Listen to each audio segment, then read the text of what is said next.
And we're back with more Yesshift.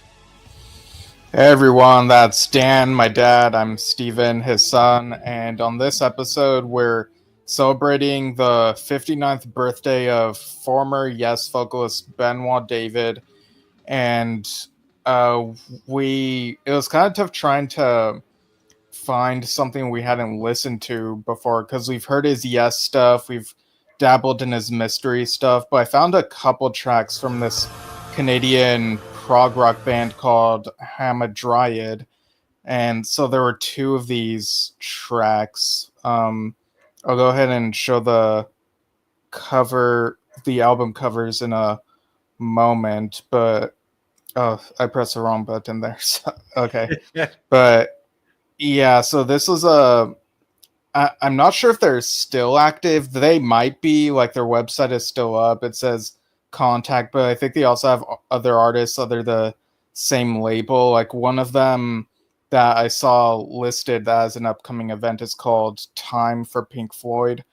But I did hear a bit of like Pink Floyd similarities on their second album, Safe and Conformity. So this came out May 2005, and so wow, about 20 years ago. And I can't believe it's that old, and yeah, I'm just now hearing it. Like, it's so good. yeah, and from the credits I could find on stuff like Discogs and Prog Archive and stuff like that, apparently Benoit is credited on the final track of this one, the almost 12-minute song Omnipresent Umbra.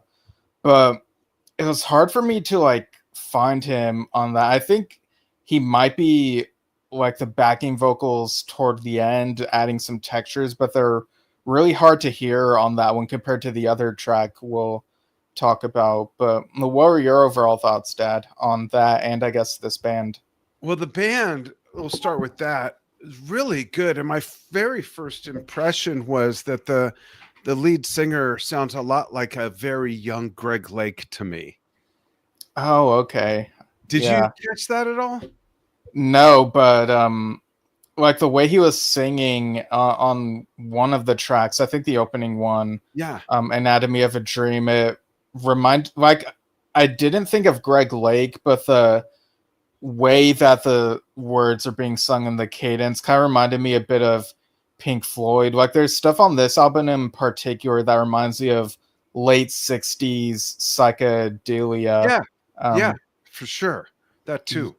yeah, and I think this band, the keyboards, I've had some spare time, so I listened to more of their music on, these particular albums. Like their keyboards in some places remind me of 70s Rick Wakeman, and in other places remind me a bit of like Keith Emerson. So the prog rock DNA is definitely in there, and it's kind of funny how when it comes to even prog rock bands, even of the last couple decades, you can still hear what you think are like the big staples of Yeah. prog rock. There are even some of the gentler guitar work, at least on the other album that the other track is from, kind of reminded me a bit of Genesis, even. So Mhm. you could look at this band as like a mix of some of that stuff. Yeah, and you make a good point that some of the decades old staples of Prague can be heard in these, the ones you pointed out for sure. But the I also loved the organ work in this during that longer instrumental passage. Just really good and classic sounding and gritty, and it was just great. I really, really enjoyed this. And it's kind of like, where does one find the time to take in all this music? Like this has been out, like you said, 20 years, and I'm just now hearing it. It's it's really kind of weird. Um, Maybe that's what I'll do when I retire, is just listen to music I've never heard before, because this is great. Yeah, like uh it's been kind of tougher for me to carve out time to get in the mood to listen to more music these days, but that's something that I try to get in the habit when I can, especially when it comes to bands that I haven't listened to before. And I know we're talking about some very minor contributions that Benoît had on these songs, and it kind of became an excuse to listen to a new band. But I still think, they were worth discovering, Oh yeah, like letting them be in our ears and whatnot. definitely, and really good contributions. Yeah. So we'll touch a bit on Benoit's Yes contributions again, I suppose. But first, we'll talk about the other track, Yeah. the other Hamadryad track. And folks, for those not familiar, in Greek and Roman mythology, Hamadryad is like a tree nymph. I first learned about them when reading the Chronicles of Narnia books like 20 years ago. But yeah, they've been a thing in mythology for a while. Yeah. So this other album, Intrusion, this one came out in 2010. And the track that Benoît is on this one is called In My Country. And he's easier to hear on this one. He's singing along with the lead vocalist on this one. And yeah, I don't want to butcher names, folks, which is why I'm sort of straying away from that. Notice the difference in album cover styles just between those two albums too. Just completely different. Yeah, like this looks like it could be out of the art history textbook that I read in high school, but also it feels, that darker, gritty feel of Urban. the things. It kind of reminds me of Dream Theater or some other, or maybe even Shadow Gallery. Some of the more prominent in the '90s onward prog rock comic bands. novel or something. Oh yeah. Like I don't know. Maybe someone could compare this to like some Frank Miller stuff. Yeah. But and on this album, there's actually a song toward the end, the penultimate track. It's called, I think it's Lost, and it has more of a metal feel, like the way the singing is done. So it's a bit more genre blending there, I guess you could say. But Oops. It started playing automatically as soon as I wanted to look at the track listing again. Right. Yeah. Lost is the second to last track. Yeah. Yeah. And there are a couple of tracks where you think that the song has ended and a new one has started, but then you'll look at it and it's like, oh, wait, the runtime hasn't finished yet. So, that's exactly. Another staple of prog rock. Yeah. Yeah, for sure. I'm still kind of blown away that this didn't, at least in my world, didn't get to the ears of most prog fans. I don't think. I mean, to go 20 years and just be discovering them and it be so good. And here's the other thing: it doesn't sound 20 years old. You know what I mean, Steve? It doesn't sound dated. Someone could tell me either of these are a brand new album, and I wouldn't think about it at all. Yeah, it's funny because the other one, the Safety and Conformity, I kind of feel like someone could tell me that one came out in the late 60s, maybe early 70s, and I would believe them. But that's not a knock on them. It just really feels like that type of music. Yeah, but, like you said, it incorporates some elements of psychedelia from back then. Yeah, but I'd be curious to hear from, maybe Canadian audiences. Like, how big was this band in Canada, if I don't know if you mentioned that. They're from Quebec. Yeah, and so I don't know if maybe it's still regarded as kind of an underground thing over there or what, but it looks like they have about they had 5 albums between I think 2001 and 2017. I'm just gonna show their Bandcamp page real quickly. Let's see, is this it? Oh, here it is. Yeah, so they have 4 studio albums and a live album. You got Conservation of Mass, Safe in Conformity, Live in France 2006, Intrusion, and The Black Hole. And yeah, that's hamadryad.bandcamp.com/music. Definitely worth checking out if you're a prog music fan, for sure. These guys are really good. I wonder what they're doing now, any of them. Yeah, it was kind of tough for me to like readily find any like current stuff. I think they're at least, like I said on their website, it says, you can contact or book or whatever. So, but I don't know. But I do wish that, like I said, that on that first track that Benoît was more prominent, but it was before he kind of like hit it big with Mystery and Yes. So like they couldn't have known then. Yeah. And I know that he's retired, but man, I really wish that there was more music to discover that had him on it, because he was such a great vocalist and just possibly underrated, although Yes fans eventually like really came around and they look back on that era of the band and are like, you know what, that was actually a pretty good era, when you're distant from that time and the sort of shock of switching from Anderson to someone else is far behind. It's easier for some people to come around on it, I guess. Yeah, natural for them to make comparisons and all that, but that was the first Yes concert you saw. Yeah, it was at the Thomas and Mack Center in Las Vegas, 2009, when they played with Asia.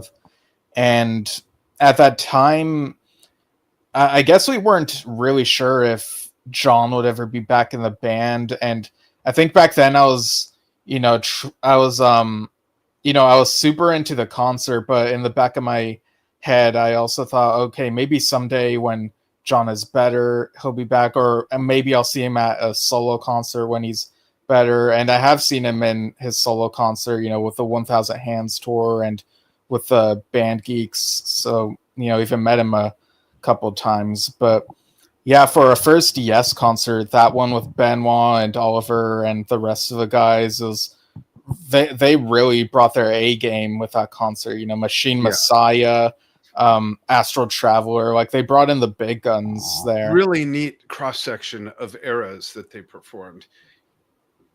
Yeah, and like we say, I know we might be repeating ourselves, but hopefully the original Fly From Here with Benoît gets a reissue someday, more readily available. And, I know I always say that From a Page feels like a better representation of the Benoît and Oliver era, but people still really love Benoît's vocals on the original Fly From Here. And this might sound crazy to some people, but I have like 3 different copies of Fly From Here. So I have the original from when it came out, and it also has like the making of DVD. Right, thing. I have that too, yeah. Yeah, and I got the return trip with the Trevor Horn vocals, which I like. There's a novelty to it, to that idea, the drama lineup. I like it because there's just some nostalgia to that as well, but I don't like the Benoît version is sort of like almost put away, tucked away, and right, because it's a great work of art and he's wonderful on it. But what's the third one you have? So 5 years ago, I think it was, a friend of mine, I think his dad gave away to him a Fly From Here CD, and it was one that was in a jewel case, so it wasn't in the fancier looking packaging with the DVD, but he gave me that, and it was an autographed one. So I basically have 2 CDs that have the Benoît version, but if they were ever to reissue it, I would buy the album again to show support and, show that there is still an audience for the Benoît Fly From Here.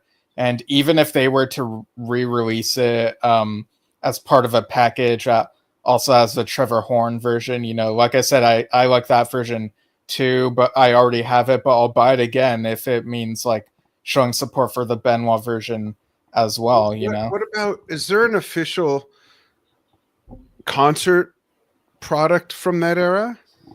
I think there's. I'd like to have Let that. me think. I know there's like video content from that era. I don't remember if it's from the Fly From Here tour or from the tour before it, but yeah, I don't know. I'd have to double check that, but Okay. yeah, maybe folks listening or watching can set us straight on that. It's been a while since I've looked into like the officially released live stuff. Yeah, what year was that tour that we saw them? We saw them 2009, so it would have been 2 years before Fly From Here came out. And two very special things, distinct things I remember about that concert. One is, Oh, you're gonna tell the Enja story? oh, that too. That's one of them. But okay. But first, Steve Howe's glasses fell off, and Oh yeah, when and you and I, yeah, while he was playing, and he froze because he didn't want to step on his glasses. He couldn't see well enough to see them on the ground. So his tech shoes is his nickname, ran out, picked them up, and put them back on his face. And if you weren't looking, you'd never know. How, of course, didn't miss a beat or anything. Well, I think you remember it differently. What I remember is he froze, and as his tech came, they both bent down to try to pick them up. But I think the glasses were damaged, so for the next bit, he did his solo spot without glasses, and then after his solo spot, he was given new glasses. You're right. I don't remember that, but maybe you're remembering it differently. Right. No, probably wouldn't be that elaborate. Interesting. Okay. I thought you said they both bent over and they coconutted their heads together. Oh no. I think maybe there was that fear, maybe just like 5%. I don't know. Probably. So at concerts, folks, I don't get up from my seat, period, unless I really have to go to the bathroom so badly. I just can't. I have to. And this was a very, very rare case where I got up and went to the restroom, and it was me, Steve, my wife, who's now my wife, Enja, and my brother-in-law, Lee, Steve's uncle Lee. It was the four of us, and I got up to go to the bathroom. Maybe Lee and I both got up. I don't remember. And then I guess you asked Enja, so are you going to marry my dad? Yeah, and I cannot remember that, but maybe I did say that. She swears that's what happened. So like I'll remember the Steve Howe glasses thing. Like, yeah, better than I can, but not that. But how old were you then? You're like 14? 15? Yeah, I was 14, almost 15. Yeah. So kind of funny. And yes, she did marry me. We're still married. Right. That was a great concert though, kind of didn't know what to expect. It's one thing to hear someone, just like when Drama came out, and you hear Trevor on the album and it sounds great, but you don't know what those other songs are going to sound like that we've been used to listening to for years and years. And Benoît not only did a great job, he had really great stage presence. He had his own look. He wasn't trying to dress like anybody else or anything. He had a lot of energy. It was different, which was great. And yeah, Chris, even pointed him on. Yeah, he even pointed the guitar neck toward the audience at a couple of different points. Yeah. He was very in it. So I'd like to see if there's a video product of that tour. That'd be neat. Yeah, I know there's at least, maybe it's even on the Fly From Here thing that I had, or maybe it's on the original Live from Lyon release. I know there's like some excerpts of some live stuff from one of the concerts, but it might have been before Fly From Here. So what year was that tour again? I want to check something. 2009. The one that we saw, right? Yeah.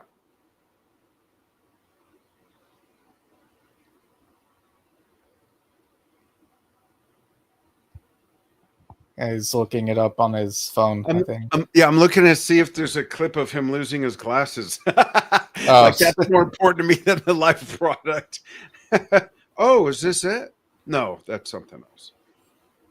Yeah, I don't think there is. I remember someone posted a clip on YouTube of his solo spot, but not what happened like right before. Right. Were smartphones out yet? What year was that? 2009. Yeah, smartphones had just started to come out like a year or so earlier. Yeah, maybe Blackberries were kind of a thing around then. Well, the iPhone came out when I remember a friend of mine getting the very first iteration of the iPhone. And that's when I ran that multimedia department at that place in Oxnard, Ventura, I mean. So that was... Yeah, I looked it up. That 2007. would have been 2007 when Yeah, the it first one was. came out. Yeah. Yeah, so there could have been smartphones that were recording there. Yeah, I remember but when these people came out, were I'm like, also recording with flip phones too. yeah, which, yeah, that's true. yeah, But I lesser remember going quality. like, where but do you yeah. talk into this thing? It's flat. Where do you Yeah. talk? You know, where do you listen from? Like it's like holding a book to your head. What do you? Now we don't think about it. Yeah. But yeah, I want to see if there's a live, even a bootleg of the concert. That'd be cool from any location. But that was interesting. Asia and Yes in the same night. It was weird, Yeah. but cool. Yeah, definitely. Like it was a huge thing for me. Like it was a 2-in-1, and the first big concert that I remember attending. Like I'm sure I've seen like, I don't know, bands perform at fairs or something prior to that, but this was really a first, like way back then. Yeah. And I remember, was it Ellen or Carl? One of them was telling me, I don't remember which one. That's kind of weird that I think Alan may have said he wasn't ever really that fond of Carl, but they had never really met. And then they met on that tour and just hit it off and were buddies. Oh yeah, that sounds familiar. So yeah, maybe. Yeah, I think Alan said that maybe in one of his last interviews we did or something. Yeah, they're both really nice guys, so it's Absolutely. could really imagine them getting along. Yeah. Totally. Not bad on the drums either. Right. But that was a neat era, and like all Yes eras, it was short-lived. It was a very short-lived incarnation. Is that the only incarnation that lasted one album? Relayer. Drama. Oh yeah, duh, and Drama. Yeah. Union. Onion. The Yes album even. Yeah, that's true. That's true. What was I thinking? Yeah. So is the current lineup? No, never mind. I'm not even gonna go there. But happy birthday, Benoît. Come on the show. We'd love to have you. Maybe I'll reach out to him again. Yeah, I reached out to him a couple times in the last couple years, but if he feels like he said all he needs to say about the music business, I totally respect that. But he's always welcome to come on the show if he wants. Totally. Even if it's not to talk about Benoît, I hope you're watching. Even if it's not to talk about your career, just talk about like what do you like in music right now? You know, what are you listening to? We could talk about boats, even. Definitely. I don't know. Talk about boats. Yeah, the Sydney to Hobart yacht race. That was fun. Right. Yeah, that's a neat craftsmanship. Building boats. Wow. Right. Cool. All right. Well, thanks for tuning in, folks. And we'll be back on the 24th at noon Pacific, reviewing John Anderson and the Band Geeks Live Perpetual Change. And sorry, you had something, Dad? Sorry. Yeah, Glenn Greer is chiming in with a YouTube link, and it says, would love a release of the Live at Lyons with Benoît, or is it Lions? And is his DVD, I mean. I don't know what that link is. Glenn, chime in. What is that link? Well, it might be the live album, which I think is just audio, but yeah. So I think maybe what I'm thinking of is there is on the original release of that, I think there was a DVD included that had excerpts from the Live at Lyon concert, and Glenn is saying it'd be cool to have like the full concert or something. Yeah. That would be cool. It's almost hard to believe there's not something sitting out there. And I mean that sincerely, like if you think of the stuff that's been dug out, like why can't everyone have just been like Rush, where every tour you get a DVD set, every tour is a product, every tour, even without a band lineup, changes an era, every album with a tour. And Rush really did it right. And there's been some other bands that have kind of fallen suit with that, but there have been other bands, yes included, Led Zeppelin with Jimmy digging up all kinds of old stuff and things like that. There's got to be something out there. How do you do a whole tour in the 2000s without filming one night? Am I crazy, or is that not a reasonable question? Well, I'm sure they filmed the whole Live at Lyon thing, if that's what I'm thinking of. But yeah. Where is it? Yeah, I don't know. I mean, like, are you getting out your wallet to show how much I'm ready? Come on, bring it on, give it to us. We're ready to spend money and support, for goodness sake. Give us some new old music. Yeah, I would love to see that. Yeah, definitely. Wouldn't hurt for him to get some royalties from it as well. He put his heart and soul into all that, Yeah, of course. Yeah, I'd be down for the full concert film if that. Yeah. So I'm sorry, Glenn and I interrupted you. You were saying. I was just saying that we'll be back on the 24th reviewing the John Anderson, the Band Geeks live video, like speaking of concert films. And on the 29th at 6 p.m. Pacific, we have keyboardist Chris Clark coming on with us, from John Anderson and the Band Geeks. And he's also known for his work with Brand X. So really cool stuff up ahead. Yeah. And we also have a fan Q&A with Derek Schulman of Gentle Giant coming up over on Drum Talk TV Brilliance. And you do have to be a premium member to take part in that. But yeah, all the info is on the page, and you could see the first 10 minutes or so on our social channels. But since that is prog related, can I show Derek's clip? Sure. Here we go. Here's Derek. And for those of you who don't know, after Gentle Giant, he became one of the biggest record executives. I mean, the people he discovered, just incredible, and signed Dream Theater, one of them. Who's the artist that when he asked, why do you want to do this? He was just so sincere and serious that he just knew he was going to be big. Who was that? It was, here's Derek.